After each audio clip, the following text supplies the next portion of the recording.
যারা আল্লাহর প্রেমিক হবে, আল্লাহ ওয়ালা হবে, তারা দুনিয়াতে কষ্টের আগুনের মধ্য দিয়ে তাদের জীবন পার হতে হবে। লাঞ্ছনা তাদের মাথায় থাকবে, অর্থনৈতিক কষ্ট তাদের জীবনে থাকবে, ক্ষুধার যন্ত্রণা তার পেটে থাকবে। হযরত শুআয়ব আলাইহিস সালাম একদিন অজর ধারায় কান্না করছেন। আল্লাহ তাআলা জিবরাইলকে পাঠালেন, জিবরাইল, আমার শুআয়বকে জিজ্ঞেস করো সে কেন কান্না করছে। যদিও আল্লাহ সবকিছু জানেন, তারপরও জিজ্ঞেস করা মানে আমাদের পর্যন্ত বার্তাটুকু পৌঁছানো। জিবরাইল, আমার শুআয়বকে জিজ্ঞেস করো শুআয়ব কেন এত অজর দ্বারায় কান্না করছে। জিবরাইল ফেরেশতা শুআয়ব নবীর কাছে এসে জিজ্ঞেস করলেন, আল্লাহ তাআলা আপনার রব জানতে চেয়েছেন আপনি এত কান্না করছেন কেন, কিসের অভাব? দুনিয়ার কষ্টই কি আপনাকে ব্যথিত করছে?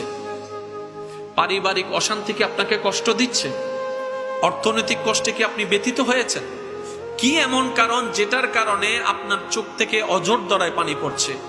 শুআয়ব আলাইহিস সালাম উত্তরে বললেন, ভাই জিবরাইল, আমি না দুনিয়ার পেরেশানিতে কান্না করছি, না পারিবারিক যন্ত্রণার কারণে কান্না করছি।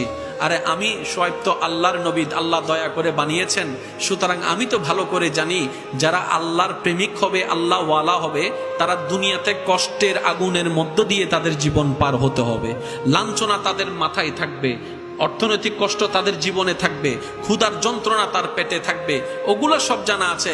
আর ওই জন্য আমি নিজেকে আগে থেকে প্রিপেয়ার করে নিয়েছি আল্লাহর রহমতে, ধৈর্যের সাথে। ওগুলো আমাকে কষ্ট দিচ্ছে না। আজকে আমার চোখের পানি অঝর ধরায় নয়ন যুগল দিয়ে যে পানি পড়ছে, সেটা একমাত্র আমার মন হু হু করে কান্না করছে। মনের হাহাকার একটাই, কখন আমি দুনিয়ার থেকে যাব, কখন আমি আমার রবকে একবার দেখতে পাবো। সুবহানাল্লাহ। আমার চোখের পানির কারণ দুনিয়া নয়, পরিবার নয়, আত্মীয় স্বজন নয়, দুঃখ কষ্ট নয়। এই মন বারবার চাচ্ছে ওই রহমানকে একটু দেখতে, যিনি সীমাহীনভাবে রহমত করে যাচ্ছেন। সুবহানাল্লাহ।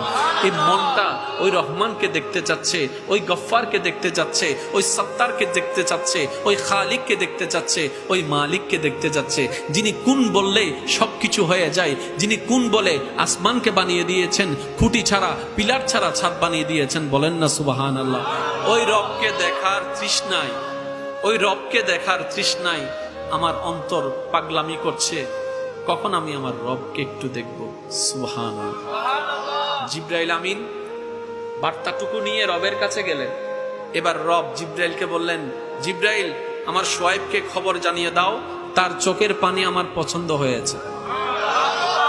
আর একটু জোরে বলা যাবে? জিবরাইল, আমার শুআয়বকে জানিয়ে দাও তার চোখের পানি আমার পছন্দ হয়েছে। আমি আল্লাহ তার চোখের পানি কবুল করেছি, দিদার দিব আমি জান্নাতের মধ্যে। সুবহান।